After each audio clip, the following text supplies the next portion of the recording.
Hi, this is Dana Gardner, Principal Analyst at Interarbor Solutions, and you're listening to BriefingsDirect. The way people work has changed more in 2020 than the previous 10 years combined, and that's saying a lot. Past even the major technological impacts of cloud, mobile, and big data, the COVID-19 pandemic has greatly accelerated and deepened global behavioral shifts. The ways that people think about where and how to work may never be the same. And new technology alone could not have made such a rapid impact. So now's the time to take advantage of a perhaps once-in-a-lifetime disruption for the better. Steps can be taken now to make sure that sea change comes less with a price and more with a broad boon to both workers and businesses. Stay with us now as we explore research into the future of work and how unprecedented innovation could very well mean a doubling of overall productivity in the coming years. We're here with a panel to hear their insights on how a remote-first strategy can lead to a reinvention of work expectations and payoffs. With that, please join me now in welcoming our guests. We're here with Jeff Vincent, Chief Executive Officer at Lucid Technologies. Welcome, Jeff. Good morning, everybody. Nice to meet you all. We're also here with Ray Wolf, Chief Executive Officer at A2K Partners. Welcome, Ray. Hey, Dana. Great to be part of the conversation. Thank you for being here. And lastly, we're here with Tim Minahan, Executive Vice President of Business Strategy and Chief Marketing Officer at Citrix. Welcome back, Tim. Thanks, Dana. It's great to be with you. Tim, I understand that you've done some new research there at Citrix, and you've looked into what's going on about maybe shifting from what seems to be chaos into perhaps an opportunity. Tell us a little bit about the research and why it fosters optimism. Yes, Dana, while most of the world is really focused on the here and now, how to get employees home safely, how to maintain business continuity, how to keep employees engaged and productive in a prolonged work from home model. We spent the bulk of the last year partnering with Oxford Analytica and Coleman Parks, surveying over thousands of business and IT executives, reaching out and doing qualitative interviews with some C-level executives, academia, futurists on really what is work going to look like 15 years from now in 2035 and the role that technology will play in shaping them. And certainly we're seeing an acceleration of the findings of the report. Right? If there's any small iota of a silver lining in this global crisis that we're all living through, it's that it's caused many organizations to use this time to rethink their operating models, their business models, and certainly their work models and workforce strategies. And so work has no doubt forever changed. And we're seeing an acceleration of companies really looking at embracing new workforce strategies, reaching pools of talent, in remote locales using technology, really opening up their access to skill sets that were previously either too costly to hire near their office hubs or work hubs that they can now access anywhere, enabling and elevating the skill set of all employees by leveraging AI and ML to help them perform like their best employees. And, in ensuring that they can embrace entirely new work models, possibly even somewhat around the Uberification of work, tapping into recent retirees or work from home parents or caregivers who had opted out of the workforce, not because they didn't have the skills or expertise that folks needed, but because the traditional work models just didn't support their environment. And so now we're seeing an acceleration of companies being liberated by the fact that they realize that work can happen outside the office. And you're seeing many executives across every industry really beginning to rethink what the future of work is going to look like when we come out the backside of this pandemic. Tim, one of the things that jumped out at me from your research was that a slight majority feel that technology will make workers at least twice as productive by 2035. Why such an opportunity for productivity? In a sense, productivity has been fairly flat for quite a while. What is it about this change in behavior and technology that seems to be breaking us out of the doldrums when it comes to productivity? Yeah, Dana, certainly the doubling of employee productivity is a factor of a couple things. Number one is new, more flexible work models that allow employees to work wherever they can do their best work. But more importantly, it is the emergence of the augmented worker using artificial intelligence and machine learning to help not just offer up the right information at the right time, but help employees make more informed decisions and speeding up the decision-making process, automating menial tasks and the like, so that employees employees can really focus on the more strategic aspects of driving creativity and innovation for the business. And this is one of the areas we think is most exciting as we look forward into the future. Well, we're certainly going to dig into that research a bit more in our discussion today, but let's go to Jeff at Lucid Technologies. Tell us about Lucid, if you will, Jeff, and then a bit about why a remote first strategy has been a good fit for you all. Well, Lucid Technology Services is probably the best way to encapsulate us is we're a fractional CIO. Small and medium-sized businesses don't have a reduced need for chief information officers, but they don't have, generally speaking, the working capital to afford a full-time, always on, always there chief information or chief technology officer, and that's where we fill the gap. We bring essentially an IT department to a small and medium-sized business, everything from budgeting to documentation at all points in between. And one of the big things that taught us to look forward is by looking backwards. 1908, Henry Ford gave us the assembly line, which promptly gave us the Model T. And buggy whip factories and buggy accessories suddenly became obsolete. Something similar happened in the early 90s. I think it was a fad called the internet, and it revolutionized work in ways that could not have been foreseen really at that point in time. Both of those revolutions did, and we firmly believe that we're on the precipice of another revolution of work just like that. And the technology is mature at this point, and we can move forward with it. Things just like Citrix. Now, trying to bring a CIO caliber function to small to medium-sized businesses sounds like it would be difficult to scale if you had to do it in person. So by nature, you've been a pioneer in remote first strategy. Is it as effective as people should think? I mean, some people have thought that you can't be remote and be effective. Well, that's not what we've been finding. This has been an evolution in my business for getting close on to 20 years now. And as the field has grown, as the need has grown, fortunately, the technology has kept pace with it.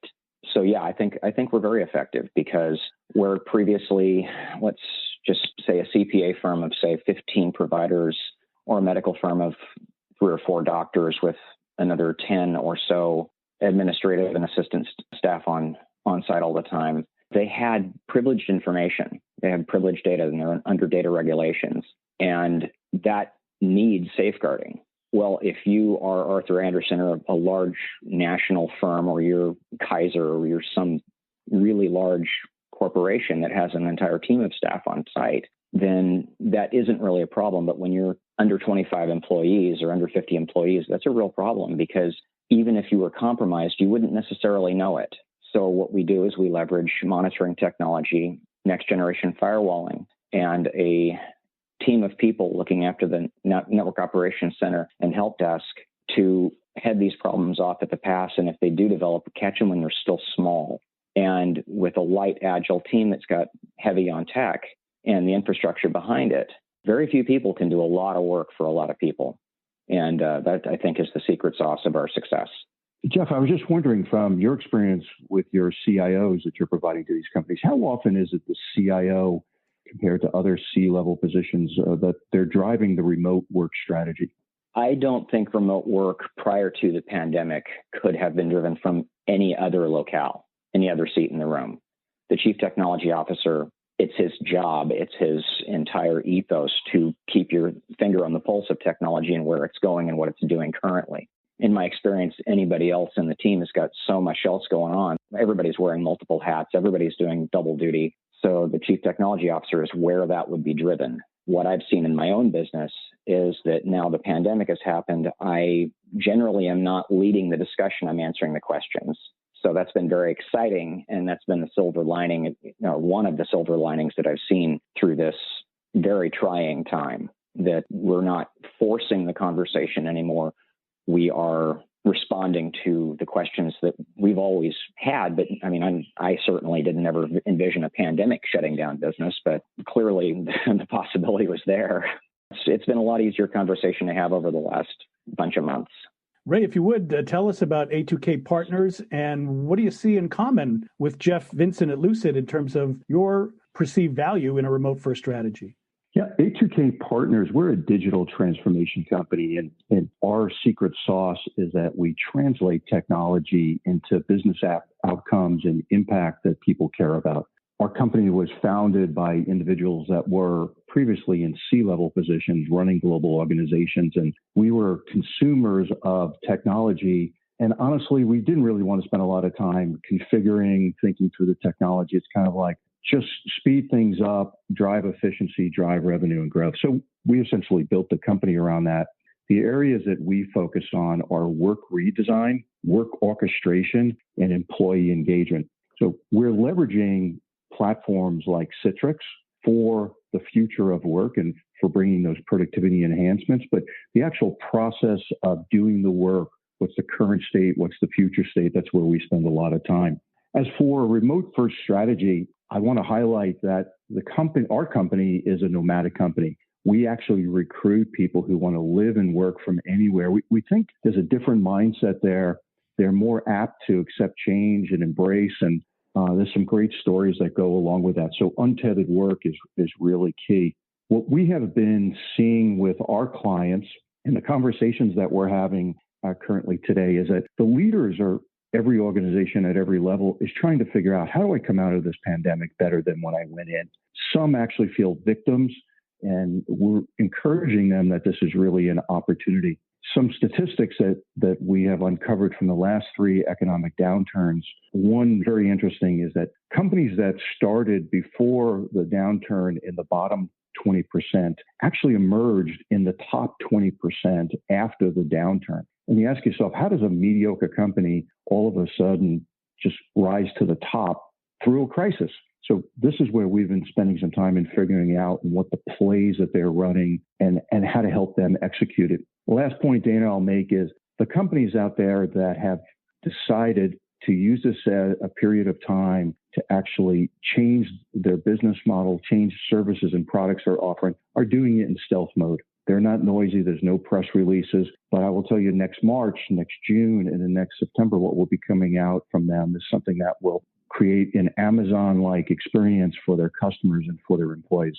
You know, Tim, and listening to both Jeff and Ray, what strikes me is they look at remote work not as the destination, but really the starting point. Is that what you're starting to see, that people have reconciled themselves with the notion that a significant portion of their workforce will probably be remote, probably be flexible? And if we go past that as the goal, how do we use that as a starting point, and to what?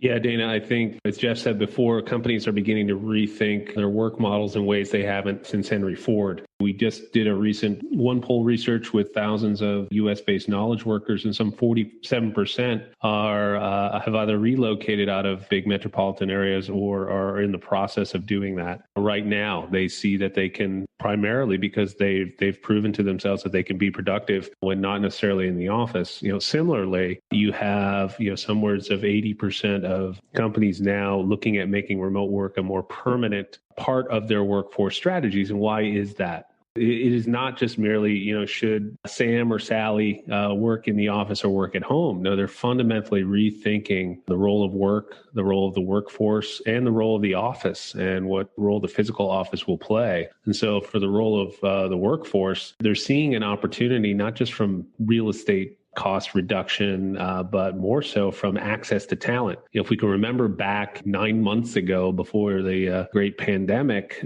we were having a different discussion. That discussion was the fact that there was a global shortage, according to McKinsey, of 95 million medium to high skilled workers. That hasn't changed. And it was being exacerbated at that point in time because we were so organized around these kind of traditional work hub models where you build an office, you build a call center, and you try as hard to hire people around that. Of course, you happen to build it in a metropolitan area right down the street from one of your top competitors, and you can see the challenge. In addition, there was a challenge around having the right skill set to modernize and digitize your business, which we're also seeing an acceleration of because, candidly, very few businesses can continue to maintain their physical operations in light of the pandemic. So they've had to go digital. And so as companies are rethinking all of this, they're viewing, how can I use technology to embrace a much more flexible work model, one that gives me the access to talent anywhere, just like Ray just indicated. I like the nomadic work concept. And how do I use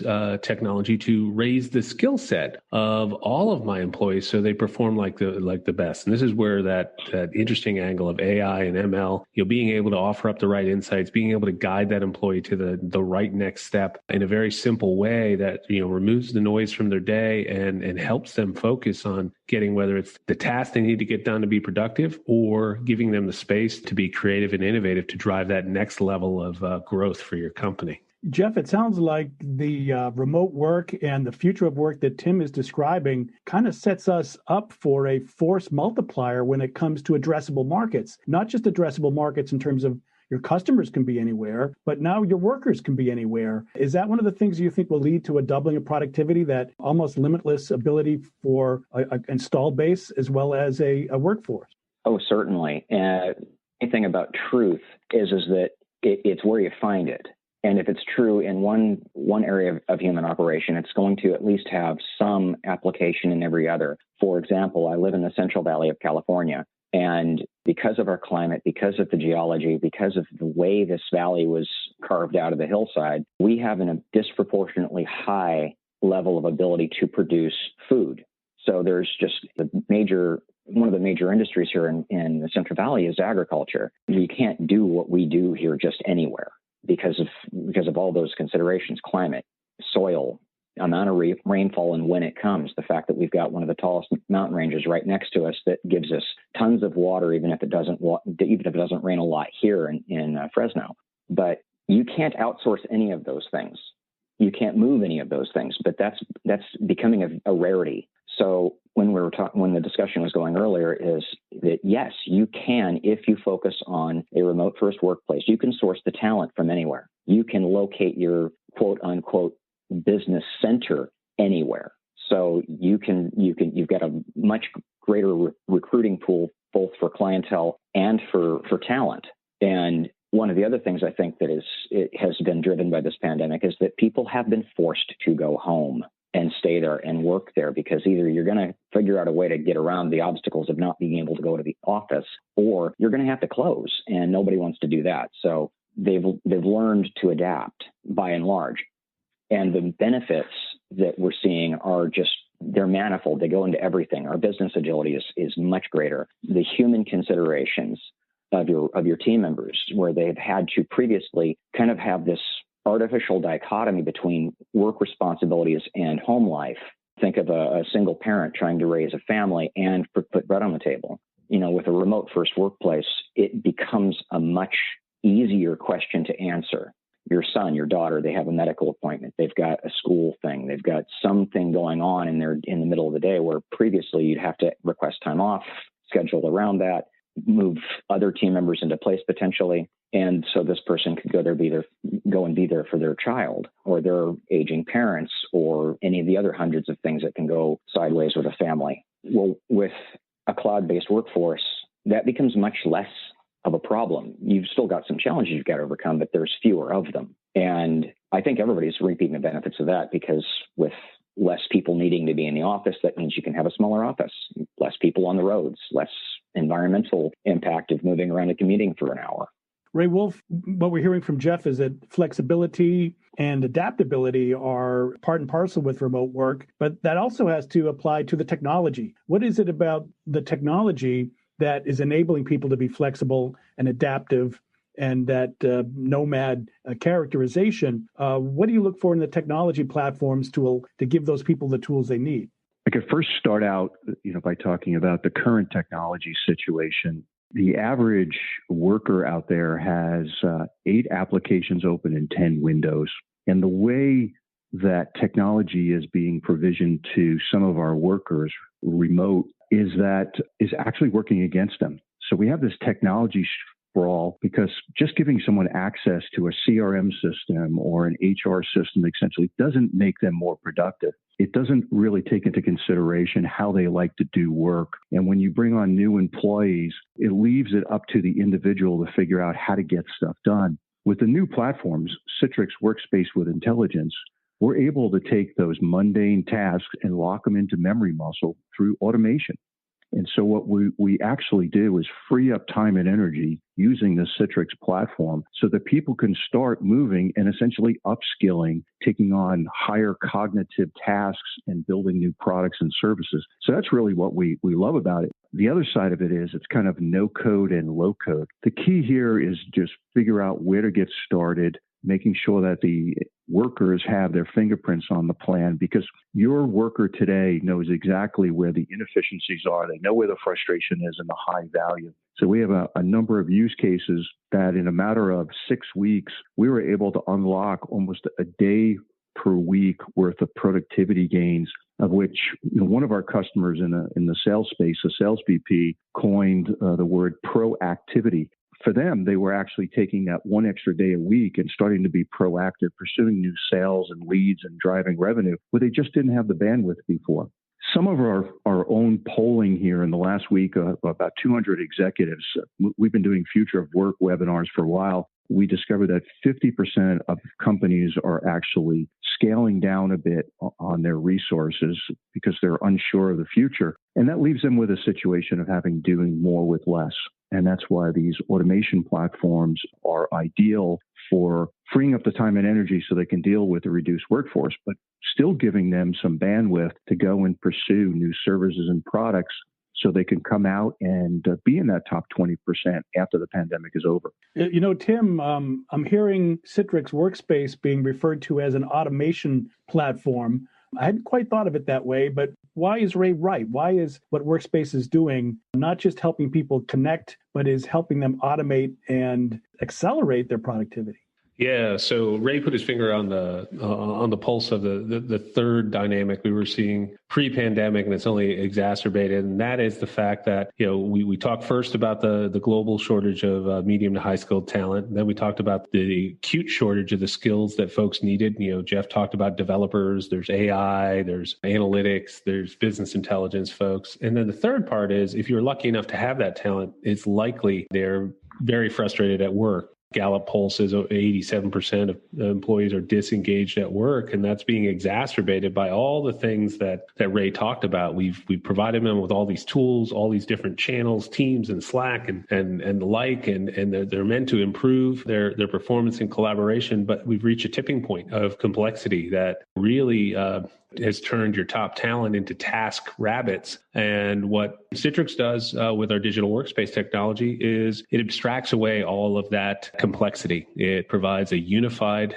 access to everything an employee needs to be productive in one experience that travels with them. So their work environment is this digital workspace, no matter what device they're on, no matter what location they're on, no matter what work channel they need to navigate across. The second thing is it wrappers that in security, both secure access on the way in, I call it the bouncer at the front door, as well as ongoing contextual application of security policies, call it the bodyguard that follows you around the club to make sure you stay out of trouble.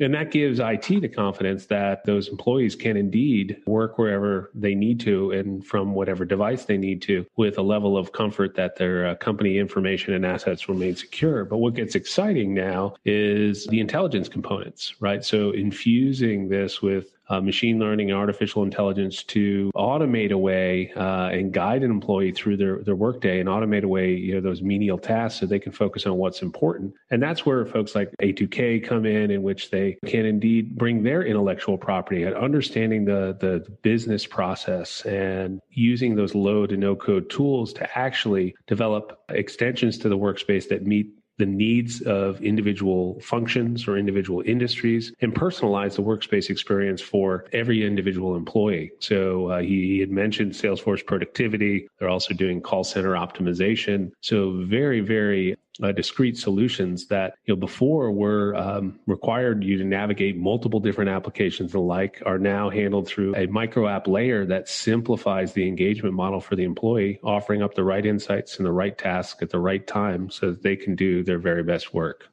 Jeff Vincent, we've been talking about this in terms of sort of worker productivity, but I'm wondering about leadership productivity. You're the CEO of a company that relies on remote work to a large degree. How do you find that tools like Citrix and the remote culture works for you as a leader? Do you feel like you can lead a company remotely?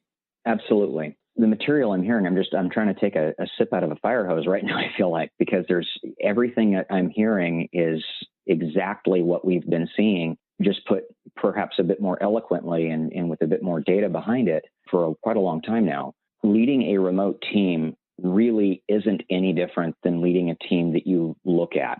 I mean, one of the aspects of leadership as it pertains to this discussion is having everybody know what is expected of them and when the due date is, enabling them with the tools they need to get the work done on time and on budget.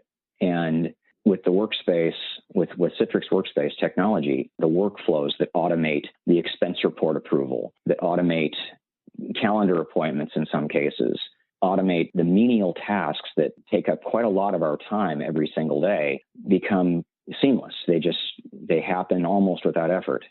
So that allows the leaders to focus on, okay, what does John need today to get done the task that's going to be due in a month or in a quarter? Where are we at with this prospect or this lead or this project? And it allows, I think, everybody to kind of take a moment, reflect on where we are, reflect on where we need to be, and then get a bit more surgical with our people. Does that make sense to everybody? It sure does. Ray Wolf, I'm also curious, as a leader, also a CEO, how do you see the intercept of technology, behavior, and culture coming together so that leaders like yourself are the ones that are going to be twice as productive? I think this goes to human capital strategy, where you're focusing on the numerator. So the cost of your resources and the type of resources you need fit within a band. So that's a denominator. A numerator in terms of what productivity you get out of your workforce.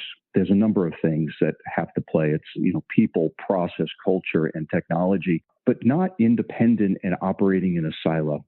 And I think that's the big opportunity that Jeff and Tim are talking about here is imagine when we start to bring system level thinking to how we do work inside and outside of our company in an ecosystem. Hire Ray Wolf, the individual contributor. You've got 13 Ray Wolfs there. That's great. The individual could be productive. But what would happen if we actually orchestrated the work between finance and HR and supply chain and procurement, and then even take a bigger step outside of our company with partners? We're working with a very large distributor right now that works with hundreds of resellers. And in order to close deals, they have to get into the other partner's CRM system. Well, today that happens with about 8 emails over a number of days, and that's just inefficient. So with the workspace, what you're able to do is actually cross-integrate inside your company and outside your company in a secure manner so that entire ecosystems could work. Just think about the reservation system, which is not owned by the airlines, but it's a heart-lung function, and it's got to be working in unison. So we're really jazzed about that. And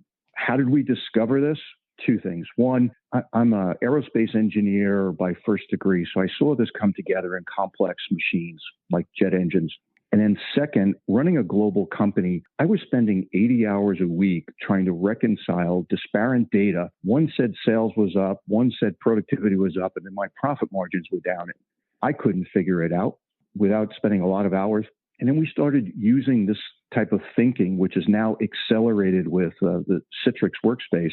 Disparate systems work together. It really makes clear of what needs to be done. And we can move to that next level, which is democratization of data. So you're able to now put information in front of people in synchronization so that they can get complex supply chains complete, they can close sales quicker, etc. So it's really awesome. We're jazzed about what's come out here. And I think we're still at the tip of the iceberg. The innovation that I'm aware of on the product roadmap with Citrix is just awesome. And that's why we're here as a partner. Tim, we're hearing about the importance of extended enterprise collaboration and democratization of data. Is there anything in your research that shows why that's important and how you're using that understanding of what's important to help shape the direction of Citrix products? Yeah, certainly, Dana. It is about abstracting away that lower level complexity, providing all the integrations to source systems, providing the necessary security model, providing the underlying kind of workflow engines and the tools so that experts like Lucid and A2K can extend that to create new solutions that are necessary for driving business outcomes. And what we'll see from the research as we're going forward, there's certainly a few things. Number one is this emergence of this augmented worker. We're already beginning to see it with bots and assistants and so on, but at a much, much higher level where it'll do a few things, similar to what Ray and Jeff were saying. Abstracting away a lot of the menial tasks that can indeed be automated, but also allowing us to perform higher level tasks at a much more informed and rapid pace than we could through the use of artificial intelligence, which can, as compress and analyze massive amounts of data that we take us a very long time individually. And machine learning that can adapt and personalize that experience for us. Secondly, the research indicated that, while we keep hearing about robots are going to replace jobs, and certainly they will replace some of those tasks and jobs, but they'll also create new jobs. And you'll be seeing a rise in demand and need for a few roles, according to our Work 2035 research, things like a bot or AI trainer, a virtual reality manager, advanced data scientists, privacy and trust managers, design thinkers, as folks like there at A2K and Lucid are already doing, working with clients to kind of uncover the art of the possible and rethink business process transformation. Importantly, we talked about just the flexibility of work, shifting your mindset from thinking about a workforce in terms of FTE and bits to pools of talent. And you understand the individual skill sets that you need and bring them together and assemble them rather quickly to address a certain project or issue that you have using digital workspace technology, and then disassemble them just as quickly. But the thing that you got at earlier, I think, is also interesting is we'll also see a change in leadership. AI is going to take over a lot of those business decisions and possibly eliminate the need for some middle management teams. And so the bulk of our focus can really be on not so much managing as it is driving new creative ideas and new innovation. Well, great. We know we're almost out of time, but I'd love to hear more from both Jeff and Ray about how businesses should prepare themselves to best take advantage of the next stages of remote work. You all have been doing this for a while, and of course, the pandemic has been an accelerant. What would you tell businesses, let's start with you, Jeff, about thinking differently or being prepared best in order to take advantage of this opportunity? Kind of a big question. I'll compress it as much as possible. Probably the single biggest thing you can do to get prepared for the future of work is really to rethink how IT in particular and your human capital, your team members, what they need as a whole. Because we've gotten tied into a business calls me up and says, our server's getting old, we need to get a new server. And previously I'd say, well, I don't know that you actually need a server on site. Maybe we talk about the cloud. And educating yourself as a business leader on what out there is possible, and then take that step. Listen to your IT staff, listen to your IT director, whoever that may be, and talk to them about what is out there and what's really possible. Because the technology that is enabling remote work has grown exponentially even in the last few years, last few months, in its adoption and its capabilities. So if you looked at this a year or two ago, that world doesn't exist anymore, because the technology has grown dramatically. The price point has come down dramatically, and what is now possible really wasn't a few years ago. So listening to your technology advisors, looking at what's possible, and preparing yourself for the next step, is that we're going to be reducing our investment in our business in some ways. So we've got more capital available to reinvest it into the future of work. Ray, I know it is a big question, but how do you suggest organizations perhaps best prepare themselves for what's coming? What we're seeing that's working the best is people are getting started anyway, anyhow. There really wasn't a playbook that was set up for a pandemic, and it's still evolving. We're experiencing about 15 years worth of change in every 3 months of what's going on. And there's still plenty of uncertainty, but that can't paralyze you. So what we recommend people do is fundamentally take a look at what your core business is. What do you do for a living? And then everything that enables you to do is kind of ancillary or secondary. And when it comes to your workforce, whether it's comprised of contractors or freelancers or permanent employees, no matter where they are, kind of get a GSD mentality is what are they trying to get done?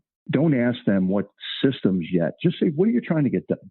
And what will it take for you to double your speed and essentially put half the effort into it? And kind of listen. And then what you can do is define and configure and acquire technologies that will enable that to happen. So we got to think about what's possible just down at the ground level and not so much think about it in terms of the systems and the applications, but what are people trying to do every day? And how do we make their work experience and their work life better so that they can thrive through this situation as well as the company?